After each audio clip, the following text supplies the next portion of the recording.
The words left her mouth at 6:13 on a Thursday evening, and Yoon Taemin went so still that for a full second Delight wondered if she had only imagined saying them out loud. "I have a date tonight. I won't be home early." She'd kept her voice easy, conversational, the same tone she'd used to say she was running to the market or stepping out for a walk.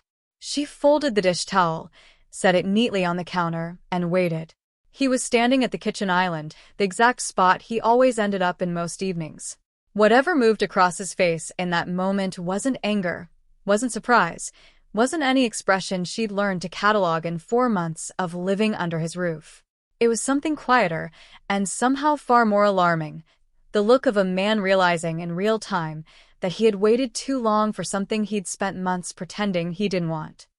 He didn't speak for 8 full seconds. She counted every one of them. Then he said, "Cancel it." "Hey, my loves. Welcome back to Lanterns and Love. If you're new here, go ahead and hit subscribe because trust me, you want to be here for this one. Drop a comment and let me know where you're tuning in from tonight, and let's get into it." 4 months earlier, Delight Monroe had arrived at the 43rd floor penthouse belonging to Yoon Taemin with 2 suitcases, a culinary school certificate she'd worked 3 jobs across 2 years to pay off, and a contract that read, in crisp formal type, "Live-in personal chef." She was 25, barely 5'4", fresh off a brutal year cooking in a Michelin-starred kitchen in Houston that had taught her everything about pressure and almost nothing about rest. She'd taken the Seoul posting because the money was serious, the kitchen would be exceptional, and because the placement agent had described her future employer as quiet, but fair, in a tone that landed somewhere closer to a warning than a compliment. Mrs. O met her at the elevator, warm-faced, gray hair pulled into the same tight bun she would apparently wear every single morning of her natural life. She walked Delight through the apartment with the brisk, practiced calm of someone who had watched plenty of people arrive at this penthouse, and very few of them last past the 3-month mark. The apartment itself was the kind of beautiful that took a moment to fully process. Floor-to-ceiling windows overlooking a city that never looked quite the same twice, a kitchen outfitted with equipment that would make a professional chef legitimately emotional, and rooms kept deliberately sparse, the way they are when someone has thought carefully about what they actually need and stripped away everything else. "Mr. Yoon likes his kitchen untouched before 7, Mrs. O told her, moving through the space at a pace that suggested she'd delivered this exact briefing many times before. "He doesn't like noise before 9. He works until 11 most nights. No red meat on Mondays." "Does he say why?" "He does not." Delight looked around the kitchen, the induction range, the copper-bottomed pots arranged with the precision of a man with strong opinions, the spice rack organized not alphabetically but by frequency of use, which told her something all on its own. "Does he say much of anything?" Mrs. O smiled for the first time, small and private. "He'll tell you when the food is wrong." He never once told her the food was wrong. She came to understand, months later, that this silence was the highest compliment in his entire vocabulary. What he did instead was find reasons to be in the kitchen. For a man whose phone buzzed with the frequency of a live wire, whose days were stacked wall to wall with board calls and strategy sessions and decisions that moved entire markets, Yoon Taemin spent a suspicious amount of time standing at the far end of the island, scrolling or not scrolling, occasionally eating something she'd just plated while she kept her eyes fixed on whatever she was working on and pretended very hard not to notice him watching her hands. He noticed things. The afternoon she swapped sesame oil for perilla, he looked up from his phone without her saying a single word, just lifted his eyes, registered the shift in the smell of the kitchen, and went back to his screen. The evening the mandolin sliced a shallow cut into her palm, he disappeared for 4 minutes and came back with a bandage she hadn't asked for, set it on the counter beside her without comment, and walked away. The Saturday, she finally hooked up the small speaker over the spice rack and put music on while she worked. He stood in the kitchen entrance 30 seconds longer than he needed to before heading back toward his office.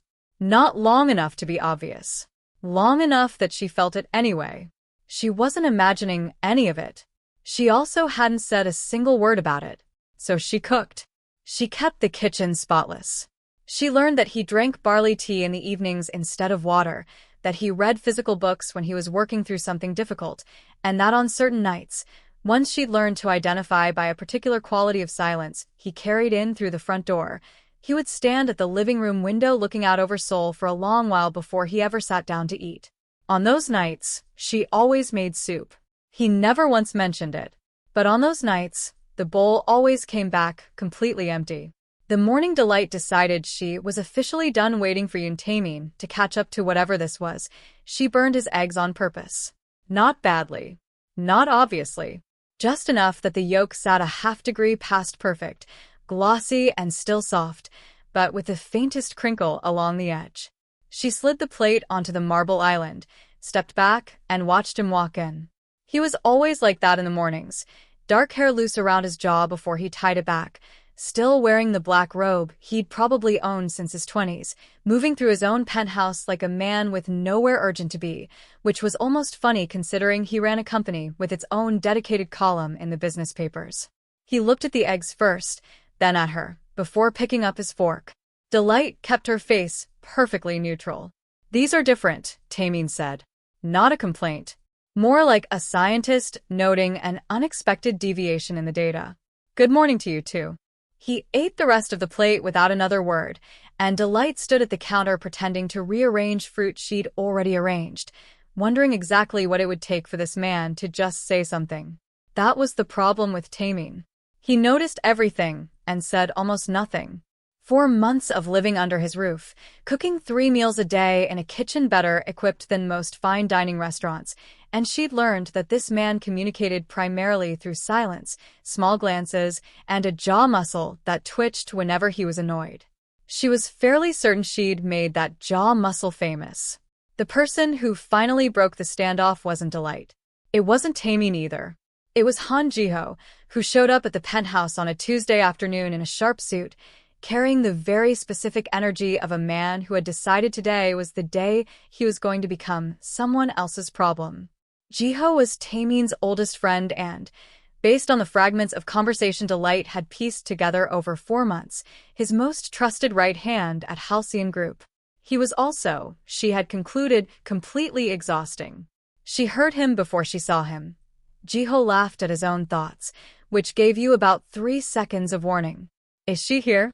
First words out of his mouth. Taemin's response was too quiet to catch from the kitchen. "The chef." "Your chef." A pause thick with implication. "The absolutely gorgeous one you hired because you couldn't concentrate in the interview." Delight very carefully did not drop the serving tongs. "That is not why I hired her." Taemin's voice carried the flat, terminating quality she'd learned to recognize as a signal that a conversation was finished. Her resume was 2 pages of culinary school and starred kitchens, and you called the agency back the same afternoon. You took 3 weeks to approve the last CFO hire. She was qualified. Jiho laughed, the laugh of a man who'd been sitting on a specific piece of information for a specific moment and had finally found both. "Taemin, brother, I say this with genuine love. You are going to watch this woman leave in 8 months when her contract ends, and you're going to think about it for the rest of your very distinguished and very lonely life." She heard Taemin say something short and clipped in Korean she hadn't yet learned. Footsteps moved away down the hall, and then Jiho appeared in the kitchen doorway like he'd been dropped there by some outside force whose only interest was disrupting her afternoon. He was handsome in an entirely different way than Taemin. Where Taemin was clean lines and deliberate stillness, Jiho was open and bright-eyed, the face of someone perpetually on the verge of finding something funny. "You must be Delight." He said her name carefully, like he'd practiced it. She liked that immediately. "Mr. Han." She'd learned his name from Mrs. O's early warning system, which operated through significant looks and brief, factual disclosures. "Please, Jiho." He leaned against the doorframe. "He talks about your cooking constantly at the office. During board calls, sometimes, which concerns me professionally. He's paying me to be good at it. He's paying you to exist in proximity to him. The cooking is incidental." Jiho plucked a slice of fruit off a plate she hadn't covered yet. "Don't repeat that. He'll fire me. And I'm the only person on his executive team who tells him when he's wrong." She kept her expression neutral. "I'm sure Mr. Yoon makes excellent decisions. He makes precise decisions. Those aren't always the same thing." Jiho tilted his head. You know what he said when I asked if he was interested in you? She works for me. As if that was a complete thought. As if it resolved something. He shook his head slowly. The man runs a $4 billion company and cannot compute that a feeling and a job contract can occupy the same space. Delight kept plating, kept her expression professional and utterly at odds with the way her heart was doing something loud and inconvenient behind her ribs. I don't think this conversation is appropriate. Almost certainly not. He straightened up. But I like you, and I would genuinely love to stop watching my oldest friend stand in his own kitchen every evening for no stated reason. He paused at the doorframe, letting the implication settle. I'm not interfering. I'm providing context. He left. She stood very still for about 10 seconds. Then she took out her phone and texted Park Siwoo. Are you free Thursday morning? Siwoo was the best neighbor she'd made in Seoul, which was saying something considering she technically lived in a penthouse with no actual neighbors. He lived 4 blocks over in an apartment that smelled like protein powder and focused ambition, and she'd met him 3 months earlier at the gym across the street when they'd both reached for the same set of dumbbells, and he'd apologized with considerably more sincerity than the moment required. 23, Korean-born, cheekbones that could cut glass. Roughly 8 months out from the debut his entertainment company had been quietly building him toward for 2 years. Also, without question, the funniest person she'd met since landing in Seoul, and that particular detail was what kept her showing up to 6 a.m. sessions even on the mornings her legs were still sore from the day before. He met her Thursday at the coffee shop 2 blocks from the gym, already on his second iced Americano, already looking like someone who'd arrived prepared to solve a problem. She sat across from him and told him everything. Not quite everything. She kept the part about noticing the exact moment Taemin walked into any room without ever once looking up herself, but she gave him enough. The bandage. The soup. The music on the speaker. Jiho's extremely inappropriate kitchen commentary. Siwoo listened the way good listeners do, fully, without preparing a response while she was still talking. When she finished, he leaned back and stared at the ceiling for a moment. He's in love with you, he said. You can't know that. A man who runs a $4 billion company does not stand in someone's kitchen watching them chop vegetables because he ran out of things to do. The look he gave her was extremely composed for a 23-year-old. He's in love with you. The issue is he's decided not to act on it. So I wait. No. He leaned forward, elbows on the table. You give him a reason to stop deciding. Delight looked at him for a moment. What does that mean exactly? Siwoo smiled. The smile of someone who'd spent 2 years training for a stage and understood very well what it meant to make an audience see something. It means we make him see what he's already looking at.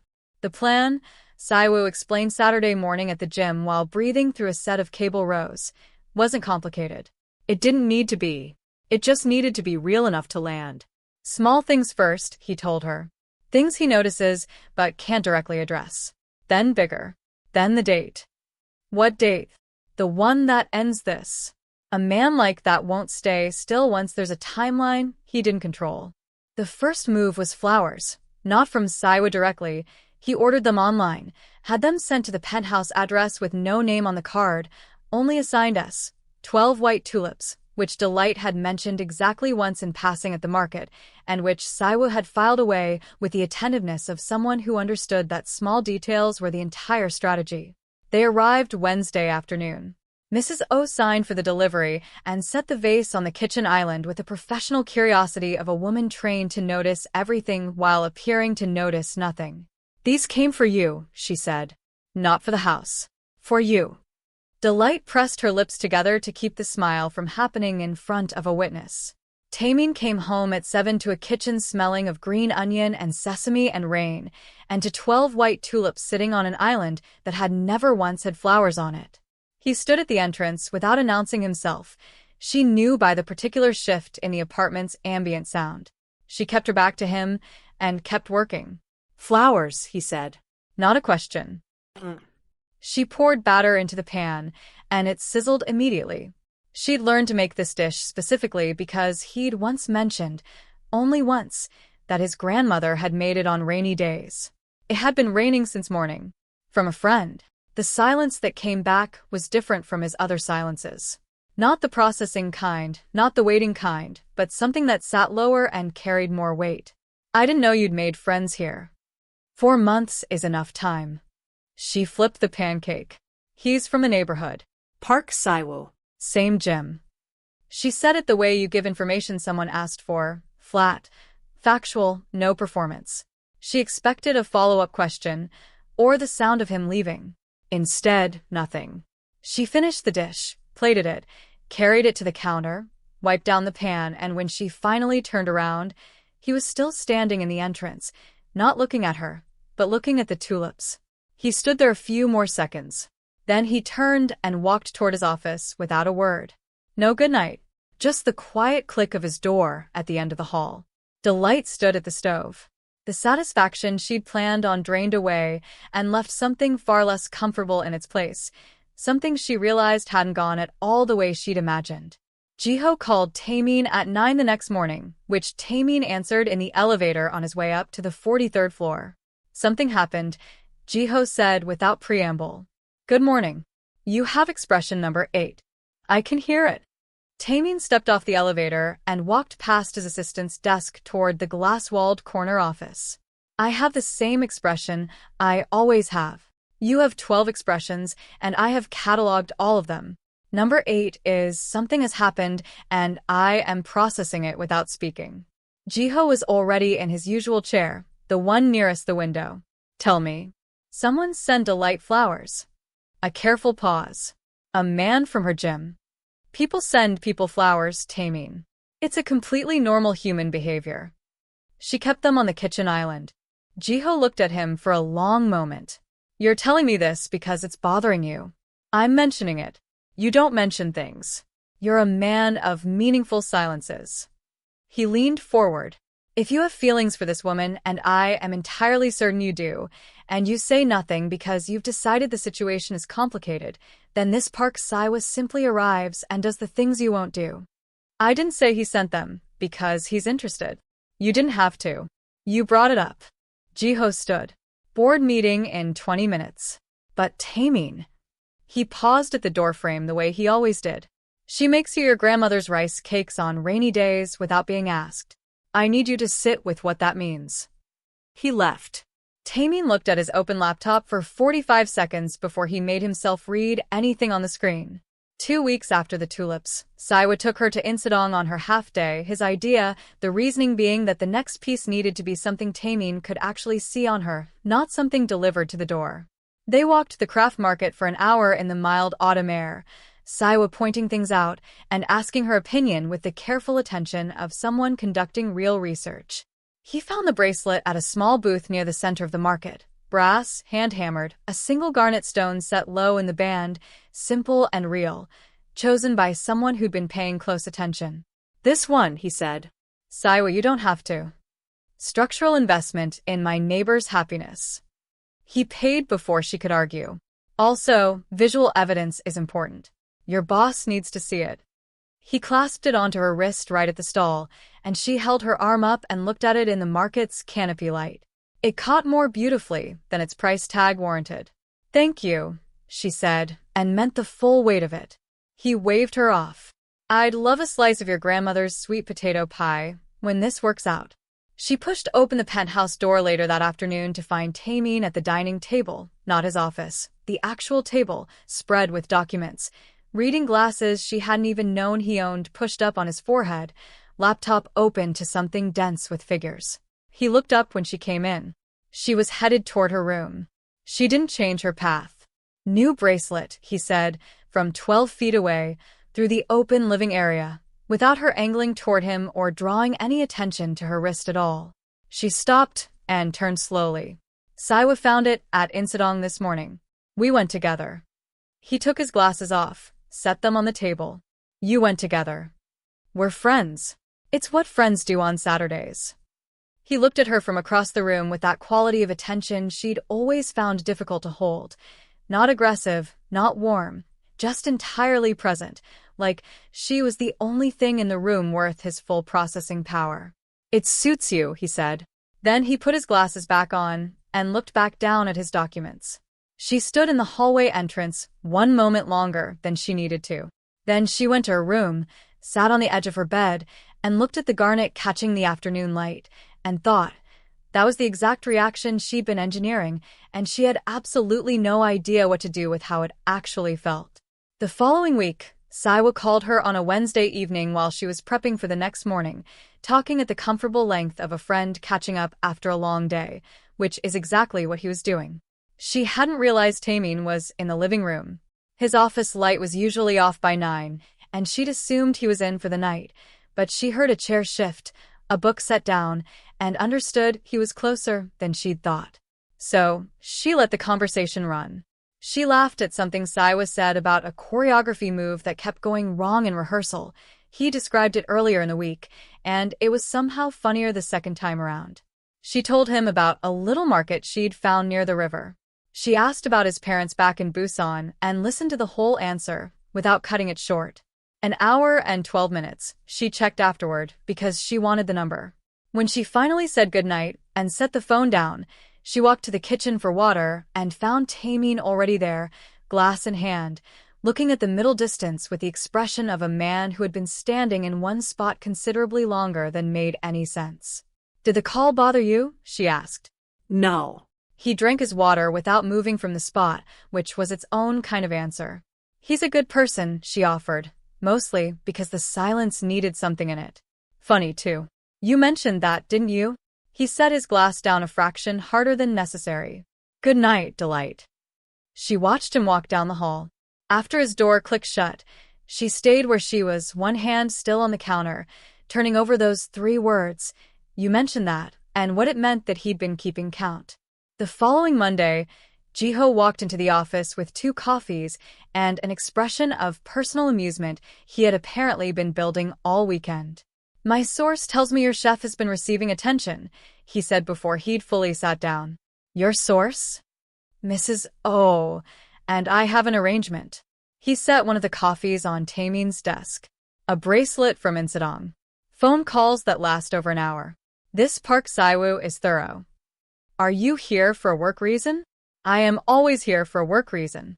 Today, that reason is the fact that you, the most decisive man I know professionally, cannot make a single move in your own kitchen." He settled into his chair. "She's 25. She's warm and sharp, and she's been making your grandmother's rice cakes from memory for 4 months. What exactly do you think happens when her contract ends? It's not appropriate for me to be a human being with feelings and act on them." Jiho leaned back. "I have watched you be appropriate for a decade, Taemin. You know what appropriate gets you? Excellent quarterly results. Not someone to eat breakfast with." Taemin said nothing. "She looks at you," Jiho said, quieter now. "I've been in that kitchen twice. I've seen it. She tries not to let you catch her, but she does it anyway. And you look back, and then you look away. Every time." He exhaled. "She's not going to wait indefinitely. She works for me. She's a contracted chef with 8 months left on a very renewable agreement. Currently receiving hand-hammered bracelets from someone with the basic good sense to simply show up." Jiho made a gesture with both hands that meant everything he hadn't said out loud. Fine. 2 or 3 words, Taemin. You manage entire boardrooms with 10. That same Monday afternoon, Jiho stepped out of a meeting to take a call from Oh Juno, 32, who ran his own architecture firm in Mapo, had met Delight at a dinner party Jiho had hosted the previous month, and had apparently been thinking about that meeting ever since. "I want to take a shot," Juno said. Jiho walked to the far corner of the hallway. "If he's genuinely not interested. He is the sun that refuses to acknowledge it's making the room warm." Jiho had been sitting on that one. It landed exactly where he intended. "Give me 2 more weeks, Juno. If nothing changes, I'll tell you to go ahead." 2 weeks, Juno said. 3 days later, a package arrived while Taemin was at the office. Saiwoo had texted nothing in advance, only check your door.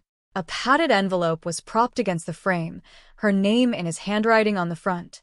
Inside, Roots and Rain, the out-of-print English-language collection by Chef On Yuri, a book Delight had mentioned exactly once, at the end of a Tuesday workout, cooling down, as something she'd been trying to track down for 2 years. She'd assumed he hadn't been paying attention to that part of the conversation.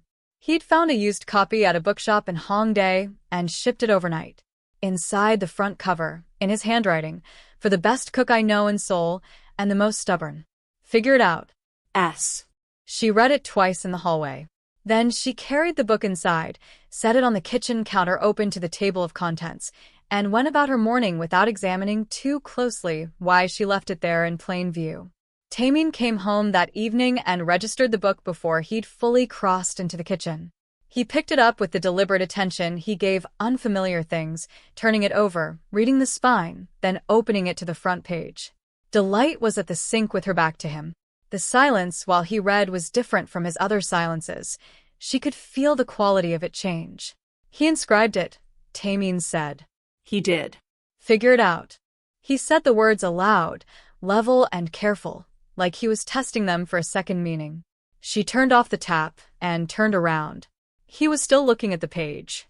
"What does that mean?" he asked her directly. "It means he's encouraging." She dried her hands on the dish towel. "It's fine, Taemin." He closed the book, set it on the counter with more care than the action warranted. Then he looked at her, not the professional distance she was used to, but something quieter and off-balance, like a man who had just heard a language he almost knew. "What have you told him about me?" he asked.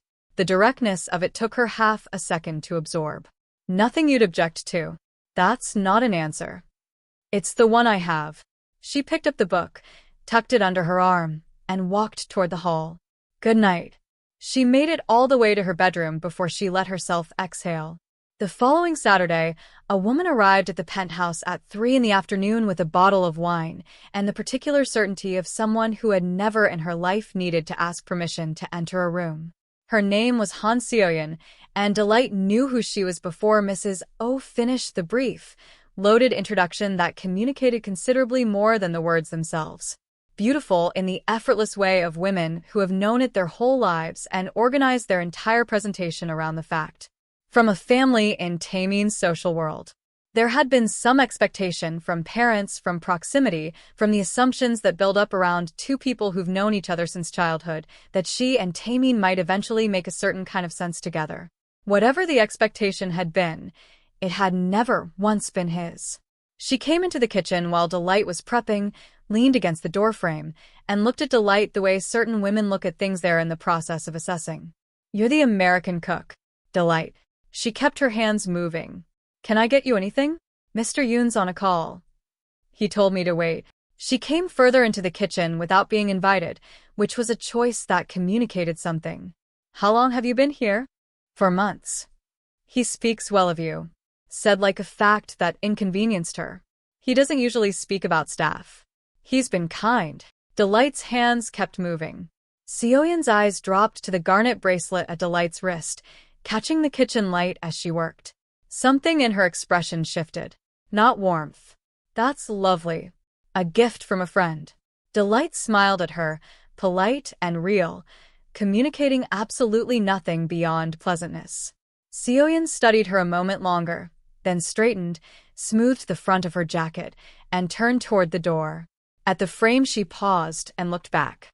"He can be very committed to things that are wrong for him," she said. "It wasn't cruel. It was almost honest. Just so you know." She left. Delight stood still for a moment, then untied her apron, set it on the counter, and walked out to the balcony. She needed air and some distance from every surface in that kitchen she'd been using as a kind of shield. Souls spread out below her, layered, permanent, indifferent. She put her hands on the railing. Taemin found her there 10 minutes later. He came out without announcing himself, the way he moved through his own space, and stood beside her with a foot of air between them. "Seoyeon was here," she said. "I know." He said it in a way that landed differently than she expected. Not explaining himself, not apologetic, just acknowledging with the particular weight of someone who'd been aware of something longer than the current conversation. "She's beautiful." "You say that like it's a relevant fact, isn't it?" "For whom?" He turned to look at her, leaning one arm on the railing. She looked at me like I was in her way. Something moved behind his eyes. Quick, almost too fast to catch. "Did she?" "You don't seem surprised." He held her gaze for a moment. Come inside. It's getting cold. I'm fine, Delight. He said her name the way he sometimes did. Not commanding, not requesting, something that landed between the two. Come inside. She followed him. There was something in his voice she hadn't been able to catalog yet, and she found she wanted to keep listening until she placed it exactly. The bracelet stayed on her wrist. The cookbook migrated from the kitchen counter to her nightstand and back again. Taemin was in the kitchen more than he used to be. She'd measured this without meaning to, and the silences between them had changed texture in a way that was harder to ignore than his actual presence. On a Tuesday morning, Delight sat across from Saiwoo at their coffee place and told him she was ready to do the date. He looked up from his Americano with the eyes of someone who'd been waiting for the sentence. You're sure? I'm sure. She wrapped both hands around her cup. He's been different since Seoyeon came. Something shifted after that, and I don't know exactly what, but I know the moment is now. If I wait any longer, I'm going to lose my nerve entirely, and I didn't come this far to lose my nerve. Saiwoo nodded slowly. Okay. He pulled out his phone without being asked and started looking at restaurants. Thursday or Friday? Thursday. His schedule's lighter. He scrolled. Somewhere real. Has to require a reservation, but can't feel staged. He turned the screen toward her. This place. Yeonnam-dong. Korean-French fusion. 6 months old. Small menu. Excellent reviews. You'd actually want to go here. She looked at the photos. She genuinely would. Book it. 7 under my name. He set his phone down. Delight. When this works. I know. Sweet potato pie. Your grandmother's recipe. I've been thinking about it since you mentioned it. He picked up his coffee. Bring it up Thursday. Casual, like it just came up. You're very good at this. I have 3 older sisters and 23 years of paying attention. He tilted his head. Also, I genuinely want you to be happy. You're my best friend in this city. He said it simply, without decorating it. She felt something warm and uncomplicated settle in her chest. You're mine, too. They finished their coffees and went to the gym, and she spent the entire warm-up finding the exact tone of voice she'd need. Not nervous, not performed, just the way you say something real to someone who's been trying not to hear it. Thursday, 6:13 p.m. I have a date tonight. I won't be home early. Cancel it. She looked up at him. Excuse me? Cancel the date. He said it the way he said everything, measured and controlled. But underneath the measure was something pulled extremely tight. I'm asking you to cancel it. She kept her face composed. Why would I do that? He pushed off the counter, and she realized, not for the first time, exactly how much physical space he took up when he moved with actual intent. He crossed toward her and stopped 2 feet away and looked at her the way he'd always looked at her and always turned away from before. Except this time he held it. Because, I don't want you to go, he said. The kitchen was very quiet. That's not a reason, she said. Her voice was steadier than she felt. Yes, it is. His jaw worked. You have been in my home for 4 months, and I have been. He stopped, restarted. I've been trying to do the correct thing. There are appropriate lines. I know what they are. She turned to face him fully. You've been trying to maintain appropriate lines while standing in my kitchen watching me work every evening? Something moved behind his eyes. Not guilt, exactly. Something raw. While bringing me a bandage I didn't ask for. While noticing every time I changed an ingredient. While staying in this kitchen longer than you've ever needed to. She folded her arms. Taemin, what exactly were those lines protecting? He didn't answer right away. The composure he maintained in every professional situation had left completely, replaced by something she'd never seen on him. Unguarded, slightly off balance. The expression of a man who had just recognized that the walls he'd built went all the way to the ceiling. I didn't want to put you in a position, he said finally. You're here on a contract. You're here because I'm sponsoring your visa. I didn't want you to feel obligated. Yes. Something like relief moved across his face that she'd landed on the word. I didn't want you to feel like you couldn't say no. I didn't. I know exactly why you pulled back. She unfolded her arms. Her heart was loud, and her voice was not. And I'm telling you right now, standing here with nothing professional between us and this conversation, that I want you to say what you actually want. A breath. I don't want you to go on a date with anyone else. Quiet, no decoration. I want to take you to dinner. I want to know what music you listen to before Seoul, and what you want when the contract ends, and what you look like when you sleep past 8 on a Saturday. He exhaled. I have wanted to say that for months. I have been very specifically not saying it. I know, she said. I know you have. He blinked. You know? She held his gaze. I burned your eggs on purpose some time ago to see if you'd say anything. I changed the seasoning on the soup 6 times just to watch you notice it. I wore the bracelet at wrist height on a Tuesday evening because I wanted to see your face. A long pause. The bracelet, he said slowly, working through it. And the tulips. Saiwoo. All of it. She watched the understanding move through him. He's my friend. He's 23, 8 months from his debut, and has 0 romantic interest in me, and I have 0 in him. He helped me because, she took a breath, because I liked you, and you weren't saying anything, and I needed to know if you ever were going to. The kitchen was absolutely still. Taemin looked at her. Then, slowly and unmistakably, his mouth curved, the one she'd caught once in profile, 6 weeks ago, and thought about far more than she'd admitted to herself. You burned my eggs, he said. Slightly. On purpose. The yolks were still soft. I noticed. He moved forward, slow and decided, crossing the 2 feet between them until she had to tilt her head back to hold his gaze. His hand came up and turned her wrist gently, the garnet catching the kitchen light. Saiwoo bought this in Insadong. He called it a structural investment. The corner of his mouth moved again. Are you going to cancel the reservation? I'll text him right now. She pulled out her phone. He waited while she typed. Hey, something came up. I'm really sorry for bailing on you last minute. I'll explain everything later, I promise. She sent it, then looked up. Done. 3 seconds later her phone buzzed. She looked down. Saiwoo had sent back a single line. Took you long enough. And then, before she could respond, you owe me that pie. She showed Taemin the screen without meaning to. He read it. Something moved across his face she hadn't seen before, a warmth with nowhere particular to hide. He knew, Taemin said. He always knew. She put her phone away. He said you were in love with me the first time I told him about the soup. A pause. The soup? The nights you stood at the window. I always made soup. You never mentioned it. I noticed you did it, he said, quieter now, the professional distance completely gone. I didn't know how to say anything about it without saying everything else at the same time.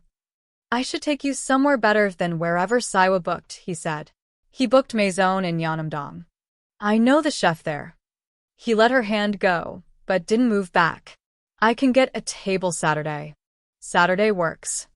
He looked at her for a moment longer, then reached out and straightened the bracelet where it had shifted slightly on her wrist, the same careful attention he brought to everything he decided mattered, and let his hand fall back to his side. I owe you an apology, he said. 4 months is a long time to have a single conversation. You were being appropriate. I was being a coward. He said it plainly, without softening it. There's a difference. She looked up at him. Yeah. There is. He called Maison that evening and got the table.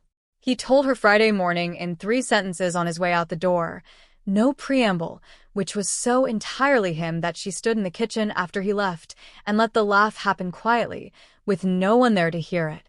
Jiho found out the next morning when Taemin walked into the office at 8:15 and said, with the economy of a man who'd rehearsed it in the elevator, I talked to Delight last night. We're having dinner Saturday. Jiho sat with this for 3 seconds. Then he stood up, closed his laptop, and shook Taemin's hand with both of his, vigorously and genuinely, the way you shake someone's hand when the thing you've been working toward for months has finally arrived. For months, he said. 4 months of my life. You'll survive. Barely. He sat back down. Tell me what happened. She burned my eggs on purpose. Jiho's expression moved through confusion, understanding, and then something that looked close to reverence. She ran an operation. Yes. From your kitchen. With Saiwoo. Yes. while cooking your food every day. Jiho looked at the ceiling. I've been trying to get you to have one honest conversation for 4 months. She did it with slightly overdone eggs and a bracelet from a craft market. A pause. I genuinely love her. You are going to spend the rest of your life being out-strategized at breakfast, and I could not be more pleased for you. Taemin sat at his desk and opened his laptop. Before the screen came up, he said quietly, not quite directed at anyone, "It's the best thing that's happened in 4 years." Jiho looked at him. He didn't say anything. He just nodded. He called Juno after lunch. "Stand down," he said. Juno laughed. "I figured. How did it finally happen?" "She burned his eggs," Jiho said, deliberately, with residual heat control. That's either the most romantic or the most unhinged thing I've ever heard. In this case, they're the same thing. Saturday. Maison Yeonam-dong. 12 tables, a menu with 8 options, wine service that asked nothing of you except trust. The chef shook Taemin's hand at the door and looked at Delight with a particular recognition of someone who understood food. He sent an amuse-bouche without prompting, which was its own kind of welcome. Taemin had come in a dark jacket without a tie, hair pulled up, and when Delight had walked out of her room in the dress she'd found at Insadong 2 months earlier and never had occasion to wear, he looked at her with the expression she'd spent weeks trying to categorize and had finally, in the last 48 hours, simply accepted. They talked, which was the thing she hadn't fully prepared herself for. Even after 4 months of observing him from across the kitchen, Yoon Taemin, given actual permission, was a genuinely absorbing conversationalist. He asked questions and listened to the complete answer, not the headline. He had opinions about things she wouldn't have predicted, traditional Celadon pottery, a novel she mentioned without expecting him to know it, the very specific problem most people had with overhydrating rice. He offered his views without performing them, which was rarer than it should have been. He asked about Houston. She told him about her grandmother's kitchen, the first place she understood that feeding someone was a language with its own grammar, and about finding the culinary school online at 14 and knowing, with a certainty she couldn't explain, that it was exactly the right path. He told her about the first company he'd built before Halcyon, the one that failed in its second year and that he'd never fully made peace with, and which, he said, had taught him more than everything that came after it combined. "You don't say that to many people," she said. "I don't say most things to most people." He looked at her across the small table in the candlelight. "You are different from what I expected. You keep saying that like it's still a surprise." "It was, at first. I thought you would be." He paused, looking for the right word. "Temporary. A contract. Someone who would do excellent work and leave at the end of the year and be a good reference on an agency list. And now," he held her gaze steadily, "now I'm hoping the contract is very renewable." The smile started from somewhere internal and made its way all the way up. "You should have led with that 4 months ago." "I know." He looked briefly and genuinely pained. "I've been informed by Jiho repeatedly, in considerable detail." She laughed, real and unguarded, and watched the last of the distance leave his face entirely, replaced by something that looked exactly like relief. They stayed until the restaurant was nearly empty.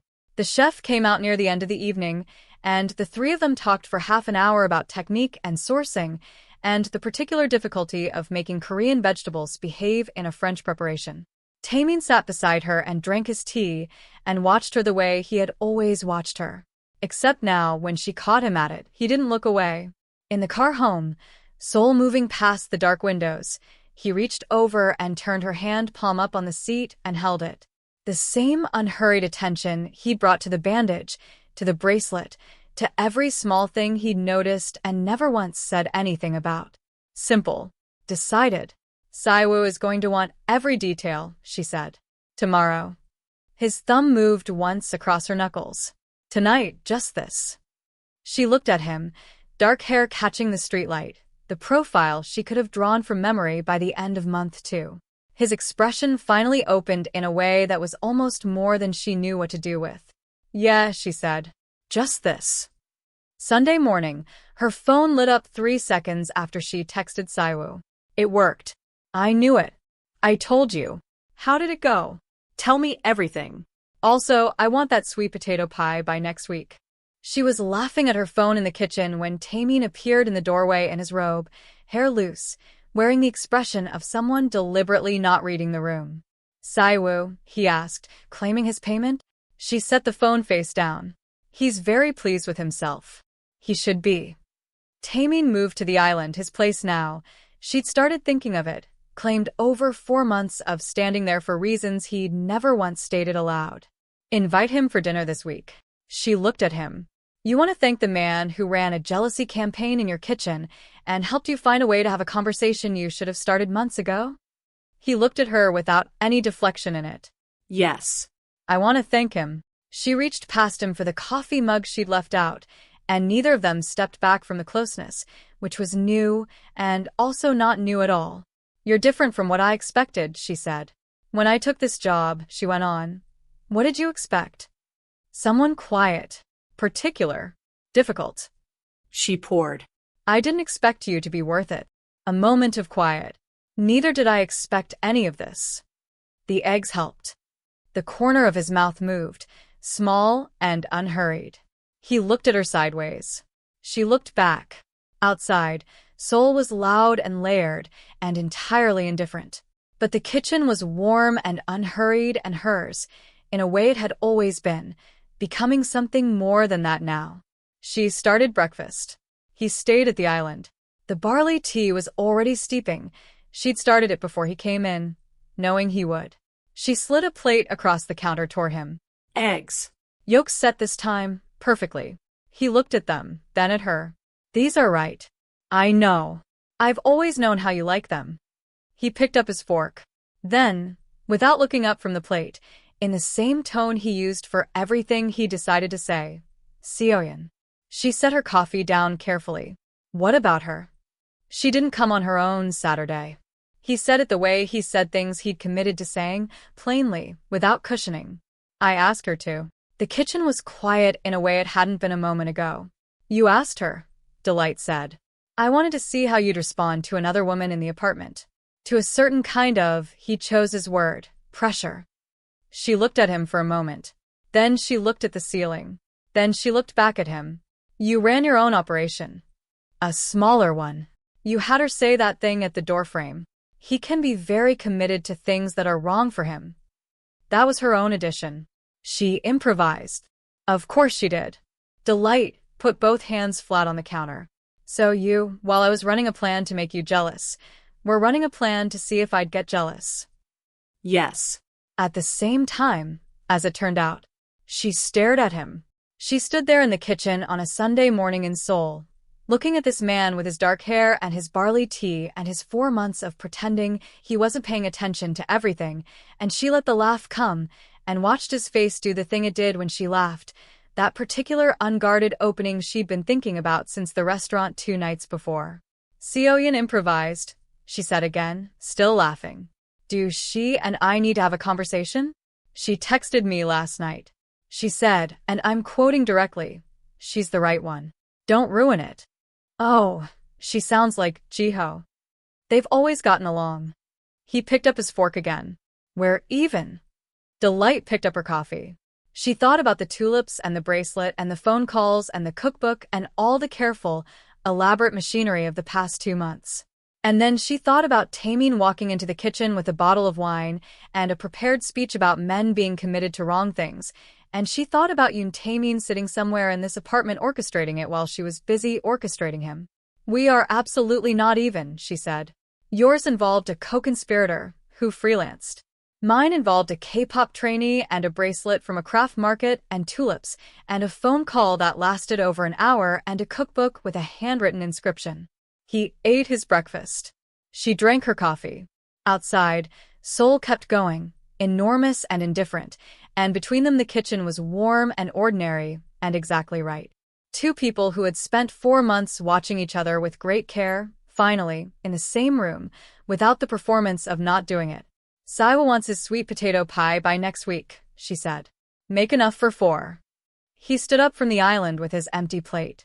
"Jiho will want some too. He's earned it." She looked at him. "You're going to tell Jiho the whole story. He already suspects.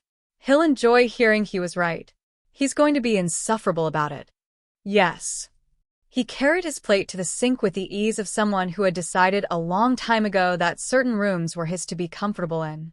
That's why I've been buying him good coffee for a decade. It buys goodwill when I need it.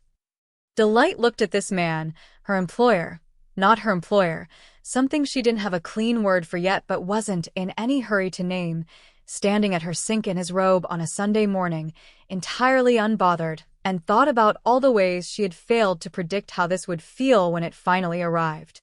He stepped back to give her room, their hands crossed at the kettle, and neither of them moved away from it. "Worth it?" he asked. She looked at him. "Ask me in another 4 months." His mouth moved. "I plan to," he said.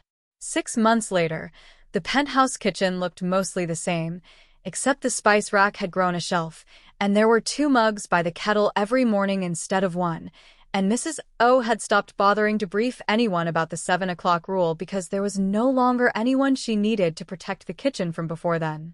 Delight's contract came up for renewal in the spring, and Taemin had it on the table before she'd even thought to ask, already signed on his side, a single line added to the bottom in his own handwriting where the standard terms usually went, renewable indefinitely, by mutual and enthusiastic agreement. She signed it at the island, the same spot she'd slid him a plate of slightly overdone eggs 8 months earlier, and when she looked up he was already watching her the way he always had, except now there was nothing left for either of them to pretend about. "Sweet potato pie's in the oven," she told him. "Siwoo and Jiho are coming at 7. "I know," he said. "I invited them. You invited them to my kitchen." "Our kitchen," he said, like it was the simplest correction in the world, and went back to reading his contract copy with the particular satisfaction of a man who had finally, after a great deal of unnecessary silence, gotten exactly what he'd wanted all along. If this one had you smiling by the end, you know what to do. Smash that like button, drop a comment telling me if you were rooting for Taemin to finally speak up, and hit subscribe so you don't miss the next story here on Lanterns and Love.